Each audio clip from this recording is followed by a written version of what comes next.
먼저 좀 한 가지 영상으로 시작하려고 그러는데요. 이거 한 3분 정도 영상을 볼 텐데 어떤 영상이냐면 2023년도 국정감사의 영상이에요. 다 챙겨 보시죠, 이런 거. 네. 다 챙겨 보시잖아요. 그죠? 네. 챙기면서 필사하시고 그러죠? 네. 나라가 어떻게 돌아가나? 네. 근데 이 영상을 보면 이게 참 우프다 그래야 되나요? 웃기기도 한데 슬퍼요. 네. 그리고 충격입니다. 우리 영상을 한번 보도록 할게요. 혹시 그대로 돼 있나요? 학교 도서관에 있는 사춘기 때 꼭 필요한 성지식이라는 책은 바로 이 책입니다. 이 책에는 이 쓰리땡이 뭔지, 학문 애무, 학문 섹스 뭐 이런 내용에 대해서 아주 구체적으로 다루고 있어요. 조교육감님, 이게 사춘기 때 꼭 필요한 성지식이라고 보세요? 이 10대를 위한 빨간 책에는 심지어 동물과 성관계를 맺는 남자와 여자들의 사진을 볼 수도 있어. 성적 욕망은 매우 다양하거든이라는 내용도 들어있어요. 예. 여자 사전이라는 도서는 학문 성교가 마치 일반적인 성행위라도 되는 양 상세히 설명을 하고 있습니다.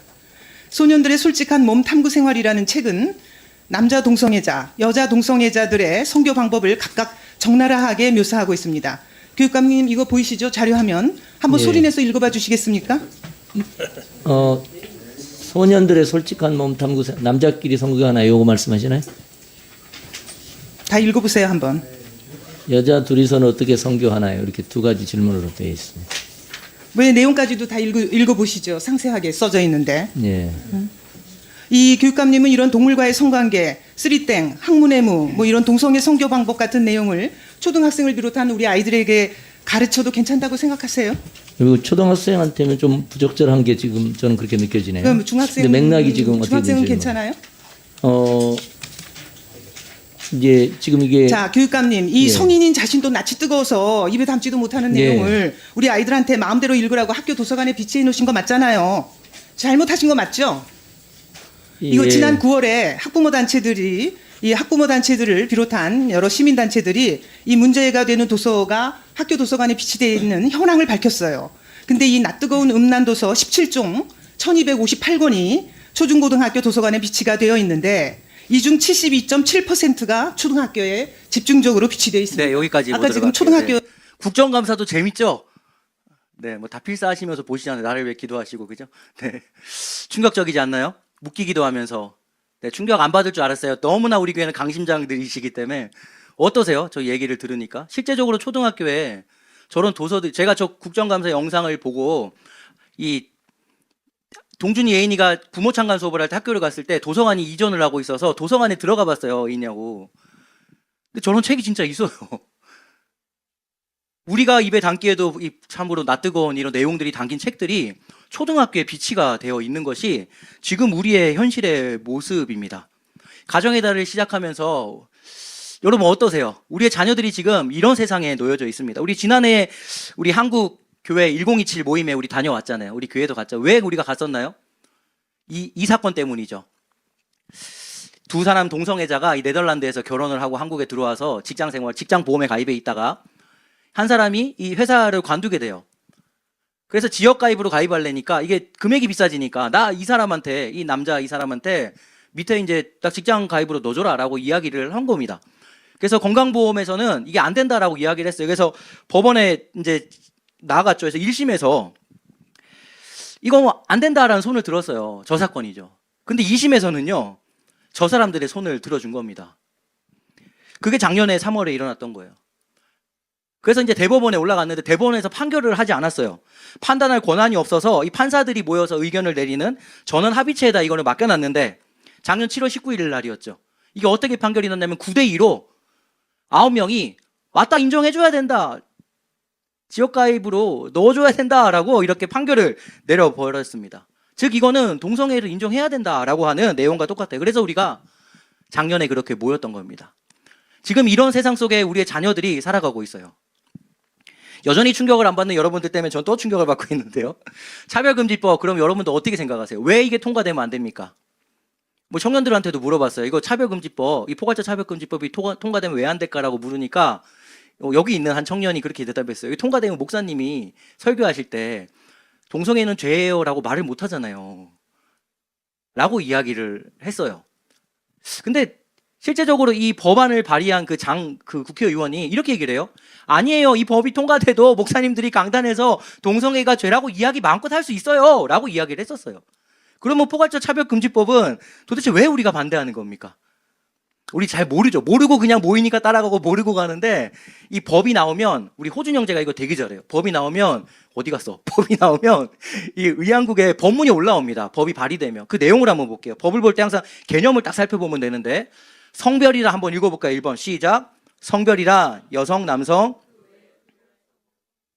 성별을 어떻게 정의하냐면 여성, 남성이 아니라 그 외에 분류할 수 없는 여러 가지 성들을 다 성별로 취급하겠다라는 거예요. 저게 차별금지법의 첫 번째 개념입니다. 이 법이 통과되면 그 성별을 내 마음대로 결정할 수 있어요. 이 독일이 작년에 통과됐어요. 그래서 1년에 한 번씩 문서 공문을 만들어 제출하면 올해는 2025년에는 나 여자, 2026년 난 남자 이렇게 살아갈 수 있게 되는 거예요. 성적 지향이 먼저 한번 읽어볼까요? 시작. 성적 지향이란 이성애, 동성애, 양성애 등 감정적, 호의적, 성적으로 깊이 이끌 수 있고 친밀하고 성적인 관계를 맺거나 맺지 않을 수 있는 개인의 가능성을 말한다. 이성애, 동성애, 양성애 다 인정하겠다라는 겁니다. 5번의 개념 한번 봅시다. 성별 정체성 시작. 성별 정체성이란 자신의 성별에 관한 인식 혹은 표현을 말하며 자신이 인지하는 성과 타인이 인지하는 성이 일치하거나 불일치하는 상황을 포함한다. 일치할 때 불일치 다 포함해요. 무슨 이야기냐면 저 남자잖아요. 여러분이 저를 볼 때 여자예요, 남자예요, 제가? 남자잖아요. 일치해요. 근데 여러분이 저 볼 때 남자인데 저는 제가 스스로 저를 볼 때 여자예요. 오늘부터 나 여자 할래. 이것도 인정한다는 거예요. 이게 차별금지법의 내용입니다.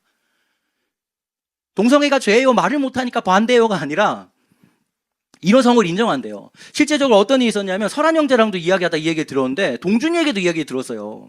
학교에서 배웠는데 도서관에 가면 의자를 이제는 고양이가 앉는 의자, 강아지가 앉는 의자를 만들어놔야 된대요. 평등을 위해서. 그게 무슨 소리냐 그러니까 자기가 성적인 정체성이 고양이라고 생각하는 사람이 도서관에 와서 공부하기 위해서 고양이 집을 크게 만들어놔야 된대요. 학교에서 지금 이렇게 가르쳐주고 있어요. 자기가 강아지라고 생각하는 사람이 도서관에 공부하러 오면 그 강아지인 사람이 앉아서 편하게 공부할 수 있도록 강아지를 이거 패드, 강아지 소변 보는 거, 강아지 베개 놓고 거기 책을 볼 수 있는 받침대를 갖다 놔야 된대요. 학교에서 지금 이런 교육을 우리 아이들에게 하고 있습니다. 여전히 충격을 안 받고 있는 여러분들. 네, 이미 뭐 다 이런 거 알고 있으니까, 그죠? 네.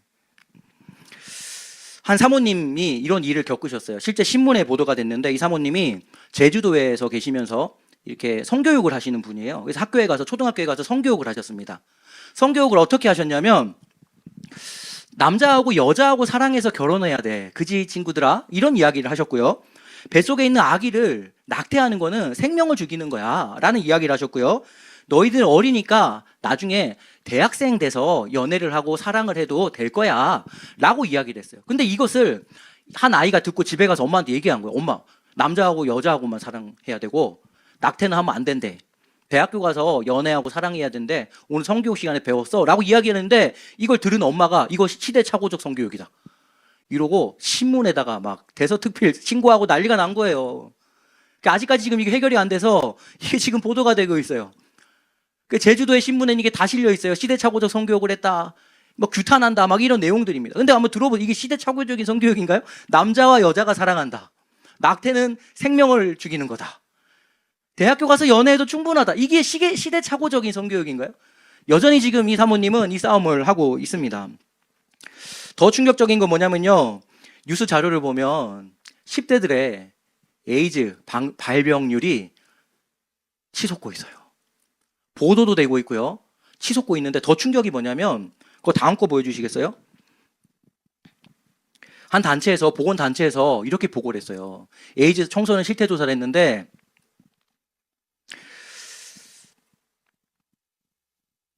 동성 간의 성행위를 통해서 에이즈가 감염됐다라고 92.9%가 보고가 되고 있어요. 안 놀랄 줄 알았어요, 여러분들. 네. 지금 우리의 자녀들이 이런 세태 속에 놓여져 있습니다.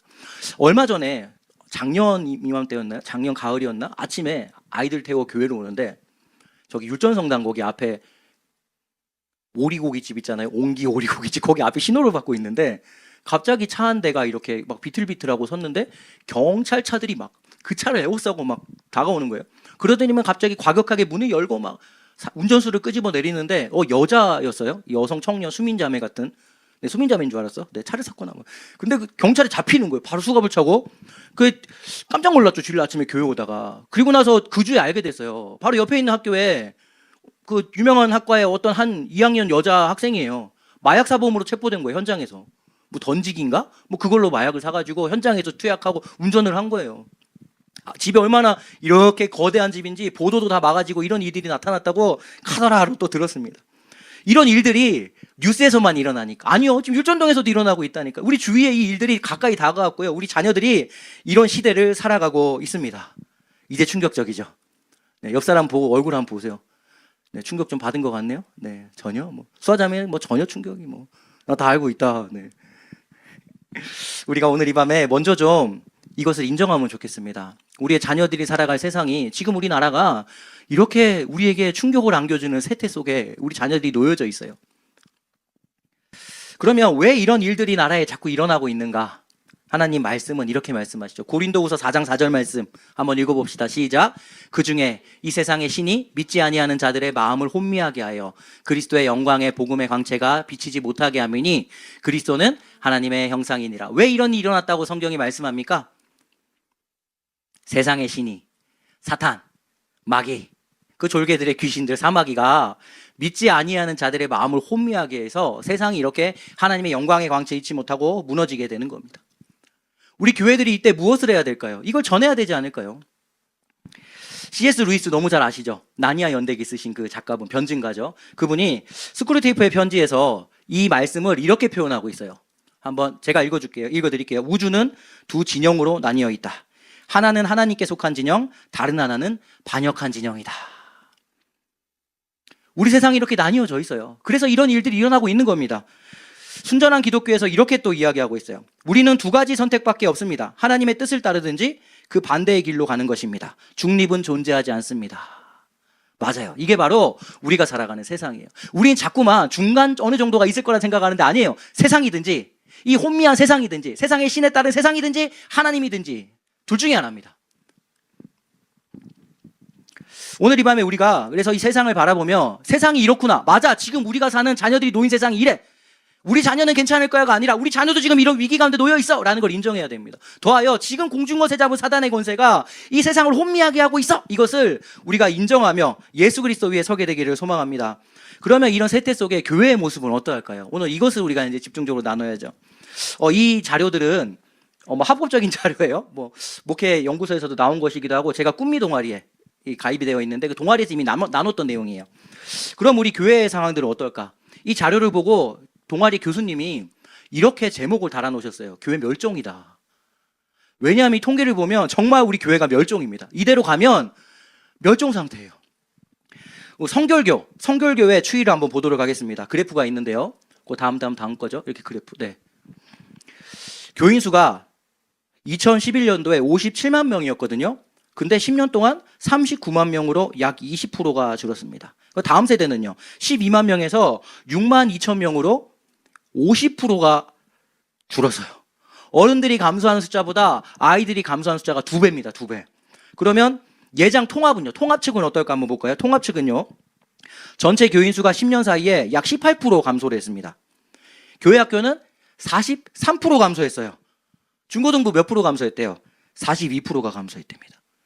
이게 충격적인 자료인데 왜냐하면 우리가 대한예수교 장로회 통합, 이 장신대 중심으로 한 통합이 교회 학교와 교회 교육의 1등인 교단이에요. 근데 여기가 지금 교회 학교가 40%가 넘게 감소하고 있는 이것을 보이고 있어요. 이게 정말 충격적인 거예요. 그럼 합동 측은 어떨까요? 합동 측은요, 10년 동안 약 19%가 감소했는데 다음 세대는 데이터도 낼 수가 없어요. 너무 충격적이죠. 22.4%는요, 교회 학교가 없어요 라고 대답합니다. 그럼 나머지 80%쯤은 교회 학교가 있을까요? 아니요. 애 한 명만 있어도 교회 학교 있다 이렇게 얘기하기 때문에 실제적으로는 50% 이상이 교회 학교가 없을 것이다 라고 이렇게 통계를 통해 학자들은 추측을 해요. 그럼 감리교는 어떨까요? 감리교는 전체 교인 수가 23% 감소했는데요. 다음 세대에 몇 프로 감소했어요? 78%가 감소했어요. 27만 명이었는데 6만 명 남았어요. 이 아이들이 지금 어디에 놓여 있다는 거예요? 우리가 방금 충격적으로 받았던 동성애, 마약 이런 곳에 놓여서 도서관에 고양이 자리 만들어야 돼요. 강아지 자리 만들어야 돼요. 성적 지향을 인정해야 돼요. 이런 자리에 노출되어 있는 거예요. 이 많은 아이들이 교회에서 떠나게 돼서. 그러면 저희 교단은요, 백석은요, 죄송하지만 데이터도 안 내요. 네, 두려워서 그런 것 같아요.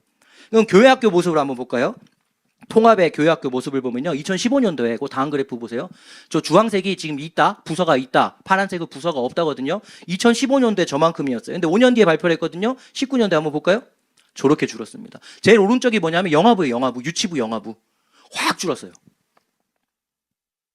5년 만에 저렇게 확 줄어서 유치부 없는 데가 저렇게 많아요. 아예 뭐 저출산이니까. 아니에요. 통계자를 보면 저출산이라고 말할 수가 없어요. 고신을 한번 볼까요? 고신. 고시는 보면요. 2006년도에 조사하고 18년도 조사했는데 44%가 감소합니다. 유치부가. 중고등부 19%, 대학부가 11%가 감소했어요. 늘어나지 않아요. 계속 감소했어요. 저출산이니까요? 아니에요.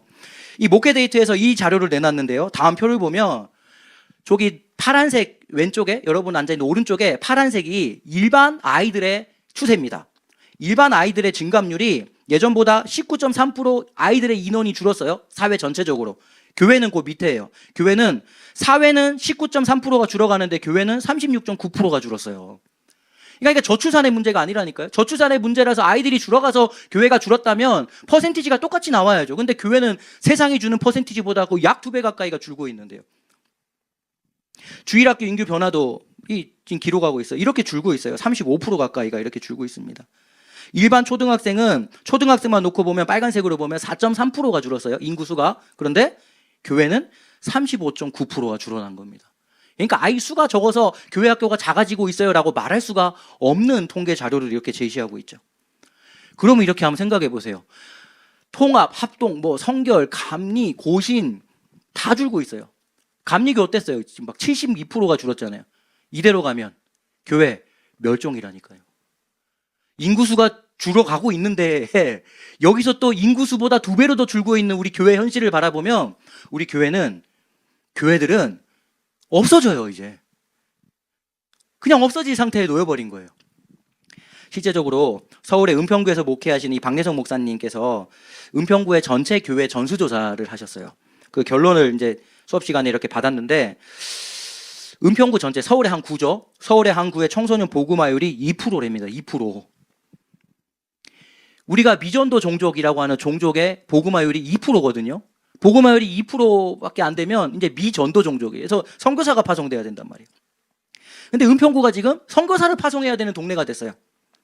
이게 서울의 한 동네만의 이야기일까요? 다음 세대가 있는 교회는 그 2% 중에서 3%래요. 너무 충격적이지 않아요? 여전히 충격을 받지 않고 있네요, 여러분들. 그 중에 아이들과 함께 겨울 캠프 통계를 왜 냈냐면 겨울 캠프, 여름 캠프보다 겨울 캠프 아이들 참여율이 저조한 거 아시죠? 그래서 잘 안 한단 말이에요. 겨울 캠프 하는 교회가 1%밖에 안 돼요. 여러분 이 말 들어보셨을 겁니다. 템포리 윈도우. 지도 한번 보여주시겠어요? 세계 지도. 루이스 부시가 만든 이 지도인데 그 다음 거 지도를 한번 보여주시겠어요? 전 세계 미전도 종족이 이 북이 10도에서 40도 사이에 몰려 있다. 그래서 템포리 윈도우라고 해서 저 안에 대부분 다 몰려 있어서 저기가 전도의 대상이다라고 이 루이스 부시가 1990년대에 이 그림을 발표를 했습니다. 그런데 지금 이게 2009년도에 바뀌었어요. 포포리 윈도우로 바뀌었어요. 다음 거 보여주시겠어요? 저게 뭘 얘기할까요? 4와 14가 무슨 숫자일까요? 북이일까요? 아니요. 나이예요, 나이. 이제는 4살부터 14세까지가 우리의 미전도 종족으로 선교해야 되는 대상이다. 이렇게 바뀌어졌어요, 개념이. 지금 우리 교회 학교는 선교지입니다. 우리 교회 학교는 선교하는 거예요. 이젠 전도가 아니에요. 그러면 선교와 전도의 차이점은 뭘까요? 문화예요, 문화. 동일 문화권인가? 비동일 문화권인가? 동일 문화권은 전도예요. 근데 문화가 같지 않은 곳은 선교입니다. 그러면 우리의 다음 세대들은 지금 우리와 문화가 같지 않은 선교의 대상이라는 거예요. 아이들하고 안 통해요. 아이들 이해가 당연한 거예요. 아이들은 지금 우리의 선교의 대상이 되었거든요. 이게 지금 우리의 현실입니다. 오늘 이 5월 첫날 금요기도를 통해 주님이 저를 통해서 저에게도 충격을 많이 주셨지만 4월 한 달 내내 괴로웠어요. 이 통계 자료를 받고. 저에게도 충격을 많이 주셨지만 오늘 우리들에게 이것을 주님이 한 번 더 깨닫고 우리가 이런 현실에 놓여 있구나를 주님께서 알고 5월 한 달을 시작하고자 이렇게 우리를 부르신 것 같습니다. 우리 아이들은 이제는 비문화권이에요. 그러니까 전도로 되지 않아요. 내가 생각할 때 나의 문화 안에 내가 생각할 때 나의 좋은 것으로 전도 아니에요. 이제는 선교입니다. 선교. 완전히 다른 문화권에 있는 종족에게 복음을 전하러 가는 것이 우리 교회 학교의 이제 사명인 거예요. 우리가 이런 충격적인 상황으로 이 2025년 5월을 지내고 있고요. 우리의 자녀들은 지금 이 상황에 놓였고 오늘 이 자리에 우리 온유가 여기 최전선에 지금 서 있는 겁니다. 네, 수고하고 있다 온유야. 왜? 잘하고 있다. 네. 그러면 우리는 이런 충격적인 통계 자료 앞에서 어떻게 해야 될까요? 먼저는 인정하면 좋겠어요. 우리 교회는 아닌데, 우리 자녀는 아닌데, 아니요. 인정하면 좋겠습니다. 뭘요? 한국교회 끝났다. 이대로 좀만 지나면 우리 교회 그냥 다 문 닫아야 된다. 실제적으로 우리 한국교회에 많은 교회들이 재정적으로 넉넉해서 교회를 운영하지 않아요. 대부분의 교회들은 다 빛의 자녀들이잖아요. 다 은행과 함께 친구가 되어 있단 말이에요. 근데 교인 수가 줄어드는 만큼 교회 건물 유지하기 힘들어져요. 그럼 문을 닫아야 돼요. 교회 건물은. 모일 곳이 없어져요. 그럼 정말 선교진 거예요. 선교진 이제. 우리가 이 밤에 인정해야 될 것이 뭐냐면 이대로 가다가는 교회 멸종이다. 인정해야 됩니다. 아닌데요? 아니에요. 인정해야 돼요. 우리가 5월에 시작하면 주님이 먼저 우리에게 이것을 인정하기를 우리 부탁하고 계시는 겁니다. 미래박사 최윤식 박사님이 내신 책들이 있어요. 한국교회 미래지도, 목사님 방에도 있어요. 이 책이 저 빌려서도 봤는데. 그리고 얼마 전에 나왔죠. 2050 한국교회 다시 일어선다. 저 책이 있습니다. 저 책의 내용에 따르면요. 박사님이 뭐라고 이야기하냐면 2050년에 한 교회당 다음 세대가 12명이 있을 건데요. 이거는 큰 교회에 해당됩니다. 즉 우리 주사랑교회는 2025년에 다음 세대가 한 명도 없을 거예요 라는 통계를 제시하고 있어요. 이 미래학자의 연구의 결론입니다. 아닌데요? 아니요. 인정해야 돼요. 우리가 지금 이런 상태입니다. 주님 앞에 인정하는 것. 오늘 이 밤에 그것으로부터 우리가 다시 시작되기를 소망합니다. 먼저는 그래서 우리가 어떻게 해야 되는가? 인정하면 좋겠습니다. 우리가 지금 이런 상태다. 그럼 어떻게 해야 될까? 이 최훈식 박사님의 이야기를 소개하자면 이렇게 이야기를 해요. 교회 생태계를 복원해야 한다. 그 인터뷰 내용을 띄워주시겠어요? 네. 영상을 너무 길어가지고 줄여왔는데 교회 생태계를 복원해야 된다. 교회 부흥의 가장 빠른 길은 교회 학교를 부흥시키는 것이다. 다른 사역을 줄이더라도 교사를 확보하고 교회 학교를 살려야 된다. 이게 미래학자가 교회에게 권하는 딱 하나의 해결 방법입니다. 왜 그러냐면 우리 생태계 알죠? 생태계. 그 생태계 그림 보여주시겠어요? 우리 너무 잘 아시잖아요? 제일 밑에 이렇게 풀이나 이런 생산자들이 없으면, 먹이가 없으면 결국은 제일 위에 있는 3차 소비자가 살 수가 없죠. 그죠? 근데 지금 제일 밑에 있는 이 가장 낮은 곳에 있는 이들이 사라지고 있으면 위에는 장년들은 당연히 사라질 수밖에 없어요. 영아부가 제일 밑에 있잖아요. 어린 아이들이. 이들이 지금 없어지고 있어요. 아까 통계자료 봤죠?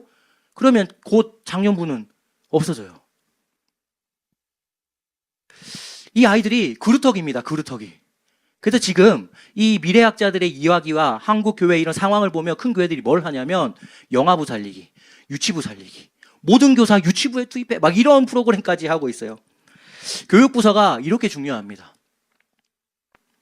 우리가 이 교회 통계 자료나 이런 미래학자들의 이야기를 바라보면서 우리가 모든 것이 끝장나가는 이 시간 속에 우리가 저 생태계 그림을 좀 생각하며 우리의 자녀들, 우리의 특별히 어린 자녀들을 우리가 집중적으로 섬기고 그들을 우리 앞으로 한국교회의 그루터기로 남겨줄 수 있는 그런 우리가 되면 좋겠습니다. 그러니까 주일학교 뭐 한다 그러면 뭐 걔네도 또 뭐해가 아니라 적극적으로 지원하고 주일학교 교사가 부족해 적극적으로 가는 거예요. 교사가 넘쳐 한 아이가 있어도 주일학교 운영해야 돼요. 그 아이가 그루터기니까요. 실제적으로 통계 자료를 보면 외부에서 전도해서 들어오는 인원은 전체 교회 20%예요. 나머지는 밑에서부터 올라오는 아이들로 말미암아 교회가 세워져 가고 있어요. 그러니까 대청부가 많아지면 장년부가 많아지는 거예요. 자동적으로 올라가게 되고 중고등부가 많아지면 뭐 당연하죠. 지금 내년에 어떤 일이 일어나냐면 우리 다입부에서 아이들을 얼마나 많이 배가시켰는지 내년에 중고등부가 그냥 절로 그냥 아주 그냥 장소를 옮겨야 될 건축을 해야 돼요. 중고등부. 네. 장소가 없을 정도로 이렇게 올라가요. 외부에서 유입되는 건 1년 전체로 따지면 약 20%밖에 안 된다고 통계 자료가 이렇게 제시해주고 있어요. 즉 교회 부흥, 숫자적으로 양적인 성장은 교회 학교에 달려 있습니다. 특별히 가장 낮은 어린아이들부터. 이게 왜 중요하냐면 여러분 이렇게 한번 생각해 보세요. 교회를 언제 가장 많이 떠날까라고 물으면 언제 많이 떠날 것 같습니까? 저는 가만히 생각해 보니까 고등학교 졸업하고 청년 때 많이 떠나지 않나 싶은데 실제적으로 그러지 않아요. 실제 이 목회 데이터에서 연구 자료를 냈는데 언제 많이 떠나냐면요. 초등학교와 유치부 때 많이 떠나요. 실제로 저렇게 밝혀져 있어요. 연구 자료가. 재수할 때 좀 많이 떠나고. 네.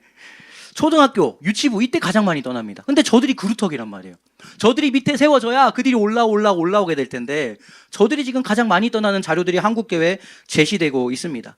그래서 우리나라에서 지금 이 교회학교 사역을 가장 잘한다라고 하는 군산 드림교회, 거기 임만호 목사님이 인터뷰를 할 때 이런 내용을 이야기했어요. 이 이제 부교육자들과 교육자들에게 한 이야기인데, 교회에서 사역을 승진으로 생각하지 마세요라고 이야기했어요.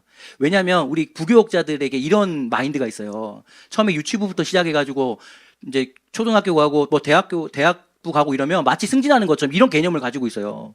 왜 그런지 모르겠는데 작년부 가고 교구 사역을 하면 마치 승진을 한 것처럼. 왜냐하면 실제적으로 교회에 이 사례비가 점점 더 많아지거든요. 그래서 자꾸만 이 작년부 교구 사역을 하려고 그래요. 근데 그러지 말라고 얘기해요. 그러면서 이렇게 얘기해요. 작년부는 전문가가 아니어도 할 수 있다. 이 교회 사역을 평생 해보면서 교회를 이렇게 크게 만든 목사님 이야기입니다. 그래서 뭐라 그러냐면 교육부는 교육 전문가를 배치해야 한다. 그래서 교회 학교에 교사가 넘쳐나도록 만들어야 된다. 이분이 저희들에게 이렇게 권면해준 하나의 또 인터뷰였습니다. 그루터기가 살아야 멸종이라는 이 통계 자료에서 우리나라가 살고요.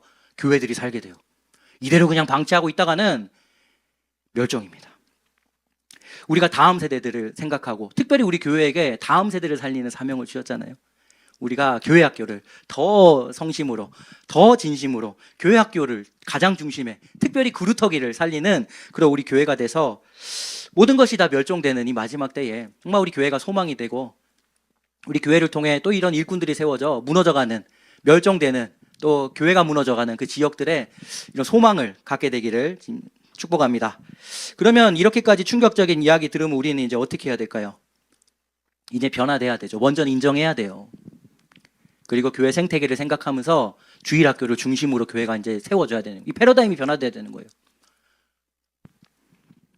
실제적으로 우리 교회 학교가 언제 생겨났냐면 한국엔 약 70년대 때 생겨났어요. 근데 그때 생겨난 예배나 형식의 폼이 2025년까지 똑같이 유지되고 있어요. 아이들은 변화되고 있는데. 아이들은 첨단 과학의 시대에 노출되어 있는데 교회학교 프로그램들과 예배의 순서들과 이런 것들은 1970년대 모습을 가지고 있어요. 그러니까 아이들이 교회 오면 괴리감을 느낄 수밖에 없죠. 너무 옛날. 고리타분이라고 표현을 하죠. 이제 한자를 배운 우리 아이들이. 실제 주일학교가 언제 생겨났냐면 산업혁명 때 생겨났어요. 근데 그때 생겨난 모든 폼들을 여전히 한국교회는 그대로 가지고 지금 활용하고 있습니다. 이제는 변화가 돼야 돼요. 교회 멸종인 거 인정하고 교회 생태계와 그루터기를 살리기 위하여 교회 체질이 변화되고 우리의 마음이 먼저 변화되어야 됩니다. 아니 내가 장년인데 내가 주인인데가 아니라 이제는 우리 아이들이 주인이 되고 우리 아이들을 그루터기로 만드는 그런 우리 교회가 되기를 소망합니다. 그럼 어떤 변화가 되면 좋을까? 통계 자료가 또 몇 개 있어요. 그중에 몇 가지만 골라왔는데요. 제가 부끄러운 거 골라온 거죠. 아이들에게 이렇게 물었어요. 교회에서 뭐가 제일 좋아? 라고 물었어요. 이렇게 대답했어요. 그 그래프 한번 볼래요? 여기 보면 자, 웃기죠? 매우 만족한다는 35%고요. 약간 만족도 안 좋은 거예요. 다 파란색으로 표시해놨죠? 네.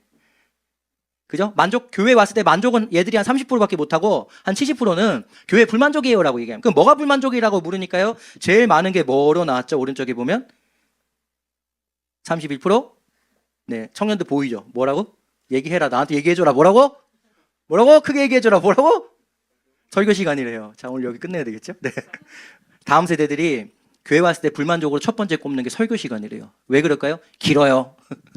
미안합니다, 온유야. 네. 웃는 건 인정하는 거니? 네. 네.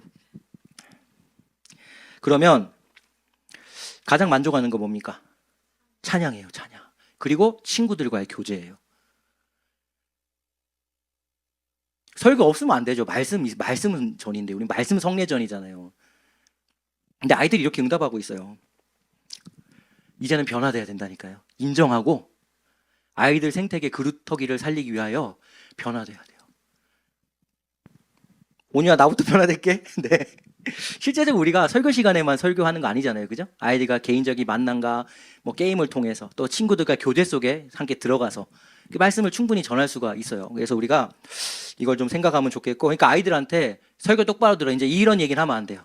그죠? 아이들이 그게 제일 불만족을 여기고 있는데. 그래서 우리가 아이들에게 이런 변화들이 일어나면 좋겠어요. 우리 교회 학교에. 너무 감사한 거는 정말 희한하죠? 이 통계자를 보고 좀 소름 돋는 게 뭐냐면 하나님 우리 교회를 너무 사랑하시는구나. 다이브에 찬양팀이 생겼어요. 이거 자료 있기 전에 중고등부 찬양팀이 생겼어요. 너네가 강력하게 만족해서 그러니? 네. 통계 자료가 제시되기 전에 저희 교회가 아이들이 가장 만족하다고 하고 있는 것을 교회학교에서 진행이 되고 있습니다. 주님이 얼마나 사랑하시면 이렇게 아예 주님이 앞서서 일을 하고 계시나요? 그래서 앞으로 제가 이제 설교 시간을 줄이면 되는 거죠. 네. 친구들과 교제, 찬양, 우리가 이런 곳에 중심을 두고 아이들을 교회로 인도해서 짧지만 이제 진리의 말씀을 먹일 수 있는 그런 교회학교로 변화된다면 우리 구리토기들은 준비될 겁니다. 멸종인 세상 속에 반드시 살리는 교회가 될 거예요. 그리고 또 이런 통계 자료가 있어요. 우리 교회는 그런 아이들이 없어요. 우리 교회는 멀리서 오기도 하고 그런데 이제 큰 교회들은 보면 공부 도망 되게 많이 가. 저도 예전에 많이 그랬거든요. 근데 도망간 이유가 뭐냐고 물으니까 첫 번째는 재미없어서요. 재미없어서. 이건 뭐 당연하죠. 설아님 재미없어서래요. 네, 당연해요. 네, 네. 그러면 재미없는데 왜 남아있어라고 물었어요. 1등이 뭐냐면요. 좋은 선생님 때문에. 설아님 재미없는데 남아있는 이유는 좋은 선생님 때문이래요. 네. 아유, 저 동준이 통해서 익히 들었어요. 너무 좋은 선생님이라고. 네. 우리 다이브의 선생님들이 다 너무 좋다고. 예인이 가면 선생님 제일 좋아요. 막. 네. 도망갈 때는 재미가 없어서 도망가는데 남아있는 이유는 선생님이 너무 좋으신 분이라서예요. 그러면 통계 자료만 딱 놓고 보면 우리 교회 학교는 다 좋은 선생님밖에 없어요. 도망가는 아이도 한 명도 없거든요. 네. 아니구나. 좋은 선생님. 네. 그러면 어떤 교사가 좋은 선생님일까라고 물을 때 이런 자료들이 또 있습니다. 보세요. 좋은 선생님이 되기 위해 역량 강화가 필요하고 아이들이 원하는 선생님의 상을 이렇게 물어보니까 가장 필요한 게 뭐냐면 보세요. 뭐 미디어를 잘 다뤄서 이런 선생님? 아니요. 교육 프로그램 막 진행 잘하고 막 공과 막 좋은 방법 이런 거 아니에요. 프로그램 아니에요. 선생님이 사명감이 투철해서 난 교사야. 그러니까 우리가 이런 거 아니에요. 지금 아이들이 어떻게 가르쳐야 되고 스킬적으로 어떻게 아이들을 대해야 돼. 이게 아니에요. 어떤 거냐면 영성훈련이에요. 영성훈련. 교사들이 가장 좋은 선생님으로 아이들도 뽑고 교사들에게도 물었을 때 대답했던 게 뭐냐면 영성이에요. 영성. 말기찬입니다. 말기찬. 큐티 놓치지 않고 주신 말씀 붙들고 살아가고 말씀 안에 살려고 발버둥치는 선생님을 아이들이 좋은 선생님이라고 하는 거예요. 프로그램 멋지게 하고 재미있고 막 이렇게 말 잘하고 막 진행 잘하고 사명감으로 난 교사야 이런 것이 아니라 말씀이에요. 말씀. 그러니까 교회 학교가 변화되려면 선생님들을 말씀과 기도로 길러내는, 이게 다시 표현하면 한 단어로 표현하면 오늘 찬양을 그렇게 했으니까 마지막 날에 주님이 부어주시는 성령에 충만한 교사인 거예요. 교회 학교 변화가 정말 필요하죠. 인정해야 돼요. 구루터기를 만들어야 돼요. 그런데 아이들이 재미가 없는데 남아있어요. 성령 충만한 교사한 사람으로요. 그러니까 교회 학교에 교사 교육을 할 때 막 무슨 프로그램 뭐 지식적인 것이 아니라 말씀과 기도인 거예요. 우리 아이들이 지금 이런 선생님들을 기다리고 있습니다. 설아님 이런 선생님들을 기다리고 있어요. 네. 그래서 지금 학부모들 학생들한테 그럼 어떤 교사상이 가장 좋아요? 라고 물을 때 이렇게 대답을 했어요. 학교 밖에 막 프로그램 엄청난 거 연계시켜 주거나 교과목에 대해 지식을 가지고 있거나 뭐 진학에 관련돼 있거나 학교 규칙 뭐 이런 거 뭐 부모와 소통하는 교사는 제일 인기가 없어요. 어떤 교사가 인기가 많냐면 아이들이 좋아하냐면 관심 가져주는 선생님, 소통해주는 선생님. 이 선생님을 아이와 학부모들이 가장 원하고 있어요. 아이들이 기겁했던 게 뭐냐면 선생님이 엄마하고 연락하는 거예요. 이게 제일 기겁한데요. 학부모 방을 폭파시켜야 돼 이제. 네. 엄마하고 선생님이 연락하는 걸 아이들은 너무 싫어하는데 저도 이해가 돼요. 집에서 모습과 교회 모습 나 좀 다른데. 부모님하고 어떤 거 하는 것보다 아이들을 이해해주고 아이들과 소통하기 위해서 애쓰는 교사를 아이들은 가장 좋은 교사로 또 이렇게 인정하고 있습니다. 한 아이에 대한 관심을 가져주는 교사. 근데 저는 이 통계자를 보면서 아까도 말씀드렸지만 얼마나 감사한지요. 저희 교회 학교는 찬양팀도 미리 생겼죠. 네, 아이들이 좋아하는 찬양이 생겼고 저희 아이들 교제 엄청 해요. 작년들 셀모임 할 때 지네끼리 휴대폰으로 교제를 얼마나 많이 하는지 몰라요. 네, 교제가 넘쳐나요. 저희 아이들. 집에 안 가요. 갈 수가 없어요. 멀어서. 네. 아이들이 좋아하는 거 교회 다 있어요. 지금. 네. 그루터기. 그 그루터기 한 아이 아빠가 지금 방송실에 와 있어요. 희한하죠. 저출산이라 이야기하고 아이들이 없다 그러는데 저희 교회는요. 애가 자꾸 태어나요. 뭐 우리가 한 건가요? 하나님이 우리 교회를 얼마나 사랑하고 계시고 교회 멸종시대에 우리를 이렇게 준비하고 계시고 일하고 계시는 겁니다. 그래서 너무너무 감사하더라고요. 그리고 저희 아이들이 있어서 알잖아요. 우리 교회학교 선생님들이 얼마나 좋은지. 네, 공과는 되게 재미없는데 선생님이 너무 좋대요. 네. 교회는 멸종되어 갑니다. 그러나 우리 교회는 소망이 있는 것 같아요. 이미 넘어져가는 세상 속에 주님이 한 또 샘플된 교회로, 제 기도 제목인데 21세기에 샘플된 교회, 작지만 샘플된 교회로 주님이 세워져 가고 계시는 것 같아요. 우리가 멸종되어가는 이 통계자료 앞에서 너무 잘해 오셨어요. 그러나 우리가 한 번 더 변화되고 그루터기 위해 한 번 더 힘을 쓰고 오늘 내 마음에 찔린가 또 변화의 모습들이 있다면 우리가 하나의 챙길 수 있는 소통의 교사, 또 영성으로 충만해지는 교사로 우리가 세워져서 그루터기를 잘 준비해서 멸종되는 세상을 다시 일으켜 세우는 그런 교회로 세워지게 되길 소망합니다. 자, 여기까지는 세상의 미래학자와 세상의 방법들이죠. 이제 우리 마지막으로 하나님은 어떻게 이렇게 멸종되는 교회 학교와 세상에게 방법을 제시하고 계신가? 늘 나누는 거지만 다음 세대 하면 저는 이 두 가지 말씀밖에 떠오르지 않아요. 먼저 역대하 7장 14절 한번 읽어봅시다. 시작. 내 이름으로 일컫는 내 백성이 그들의 악한 길에서 떠나 스스로 낮추고 기도하여 내 얼굴을 찾으면 그들의 죄를 사하고. 누가 고칩니까? 우리가 고칩니까? 새로 뽑히는 멋진 정치인이 고칠까요? 누가 고치죠? 하나님이 고치는 거예요. 촛불을 많이 들여서 고치는 게 아니라 하나님이 그냥 고치는 겁니다. 근데 언제 고쳐준대요? 내 이름으로 일컫는 내 백성이 누굴까요? 예수님 믿는 자일까요? 안 믿는 자일까요? 믿는 자예요. 믿는 자가 뭐 하면? 하나님 얼굴을 찾으면, 악한 길에서 떠나 얼굴을 찾으면. 다시 이야기하면 교회 멸종의 책임은 이상한 법을 만든 사람들 때문이야. 이상한 정치인들 때문이야. 아까 우리 국정감사 영상 봤잖아요. 교육감 때문이야. 가 아니라 하나님이 이름으로 일컫는 백성인 우리가 찾지 않아요. 떠나지 않아요. 이게 어쩌면 원인일 수 있다는 거예요. 그런데 우리 하나님 너무 명쾌하십니다. 그런데 너희가 찾으면 내가 고칠게. 말씀을 선포하고 계시는 거예요. 하나님의 해답입니다. 그래서 아모스서 이렇게 말씀하시죠. 5장 3절 제가 읽을게요. 한 절씩 읽어봅시다. 주 여호와께서 이와 같이 말씀하시되 이스라엘 중에서 1000명이 행군에 나가던 성읍에 100명만 남고 100명이 행군에 나가던 성읍에 10명만 남으리라 하셨느니라.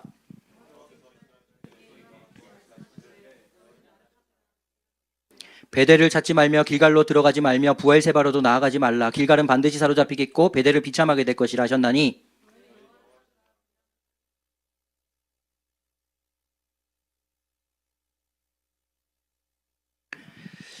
군사는 다음 세대죠. 1000명이 100명 되고 100명이 10명 된다. 이 인원수가 주는 거 아니에요? 지금 우리의 교회 멸종시대 통계와 똑같아요. 하나님이 이미 이걸 알고 계셨고 말씀하고 계시네요. 그런데 그때 뭐라고 말씀합니까? 너희는 나를 찾으라. 그러면 살리라. 과거의 은혜의 자리예요. 베델, 기갈, 부에세바. 옛날에 내가 라떼 내가 옛날에 말이 앉아봐봐. 야 선생님이 너 때 말이야가 아니에요. 그거 찾지 말래요. 그게 아니라 지금 오늘 현재 히어앤 나우 오늘 밤에 너희가 나를 찾아라. 그러면 살게 될 거다라고 선포하고 계세요. 현재 진행형입니다. 전부 다. 오늘 살게 되는 겁니다. 과거로 자꾸 끌어가서 다음 세대들을 야 내가 주일학교 때 말이야. 야 나 어릴 때 수련회 때 말이야. 아니에요. 이 무너져가는 교회 멸종의 시대에 오늘 이 밤에 하나님 이름으로 일컫는 백성이 우리가 하나님을 찾으면 너희가는 다음 세대만 일컫지 않나요? 줄어드는 다음 세대 앞에서 이스라엘 백성에게 족속에게 말씀하시죠. 온 족속에게 말씀하세요. 너희는 나를 찾으라. 그리하면 살리라.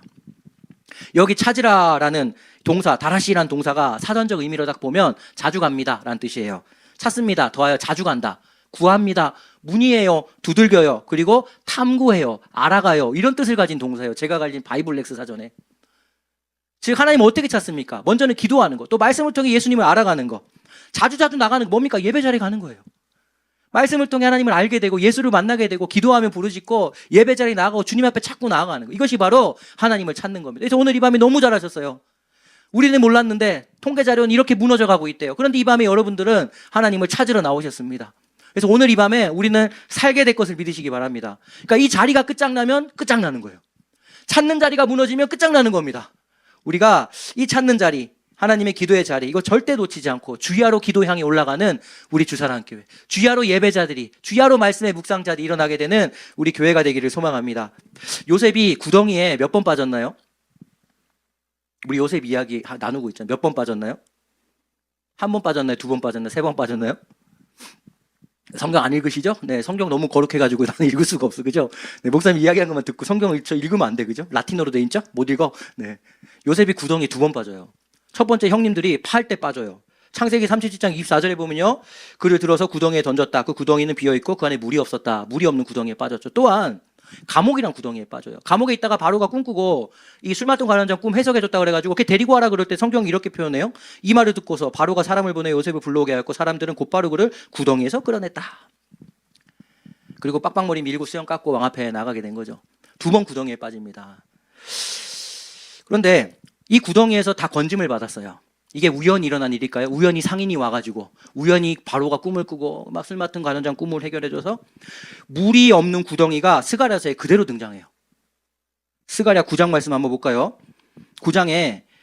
9장 11절을 보면요. 또 너로 말할진대 내 언약의 피로 말미암아 내가 내 갇힌 자들을 물 없는 구덩이에서 놓았나니 라고 말씀합니다. 이 장이 딱 기록된 위에 제목이 구원을 베풀 왕. 누굴까요? 9장 9절에 해답을 알려줘요. 그는 공의로우시며 구원을 베푸시며 겸손하여서 나귀를 타시나니 나귀의 작은 것 곧 나귀 새끼니라. 누굽니까? 예수 그리스도 구원을 베풀 왕. 그분이 말씀하세요. 내 언약의 피로 말미암아 갇힌 자들을 물 없는 구덩이에서 내가 내어놨다라고 선포합니다. 요셉 이야기를 스가랴가 이렇게 해석하고 있는 거예요. 요셉이 구덩이에서 나오게 된 거는 언약의 피, 예수 그리스도 피 안에서 이 언약의 말씀과 피 안에서 놓여진 거다.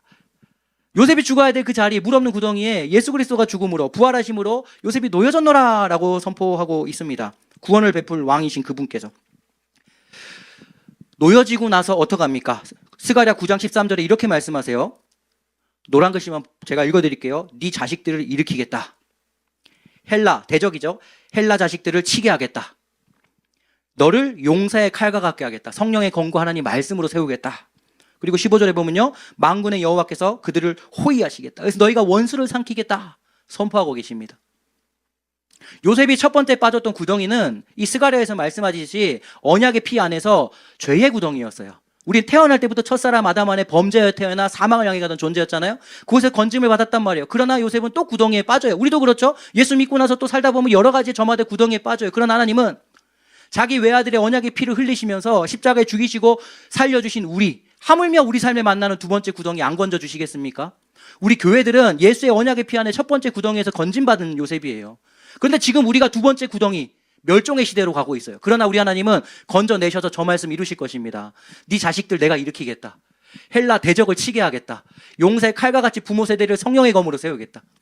왜냐하면 만군의 여호와께서 우리를 호위하시니까 라고 선포합니다. 그래서 결론 읽어볼게요. 스가랴 9장 16절 말씀 시작. 이날에 그들의 하나님 여호와께서 그들을 작정의 양떼 구원하시리니 그들이 왕관의 보석같이 여호와의 땅에 빛나리로다. 하나님 땅의 왕관의 보석처럼 우리를 반드시 빛나게 하시겠다 선포하고 계십니다. 그래서 이 말씀의 최종 결론이에요. 9장 17절에 보면요. 그의 형통함과 그의 아름다움이 어찌 큰지 곡식은 청년을 새 포도주는 처녀를 강건하게 하리. 여기 곡식이 떡이에요. 포도주, 떡과 포도주. 뭐가 생각납니까? 예수 그리스도 언약의 피는 처녀, 청년, 다음 세대를 강건하게 하리라. 우리가 아까 찬양을 드렸죠. 설한 형제 이것 때문에 선곡한 것 같아요. 두 번째 구덩이에서 건디셔서 우리의 다음 세대를 일으키시고 강건하게 하실 것입니다. 그래서 아모스 5장 6절 공동번역으로 제가 읽어드릴게요. 살고 싶으냐? 야훼를 찾아라. 야훼가 여호와죠. 여호와의 부른말이죠. 한번 옆 사람에게 얘기해 줄까요? 저 말씀을 공동번역으로 선포해 줍시다. 시작. 살고 싶으냐? 야훼를 찾아라. 네. 오늘 엄마한테 세게 그냥 반말. 엄마 살고 싶으냐? 네. 이 자리에 우리 교회학교 선생님들이 계세요. 우리 부장 선생님도 계세요. 우리 교회학교 선생님들 향해서 한번 이렇게 이야기해 줄까요? 축복을 담아 한번 선포해 줍시다. 시작. 살고 싶으냐? 야훼를 찾아라. 그리하면 살리라. 이게 주님의 해답입니다.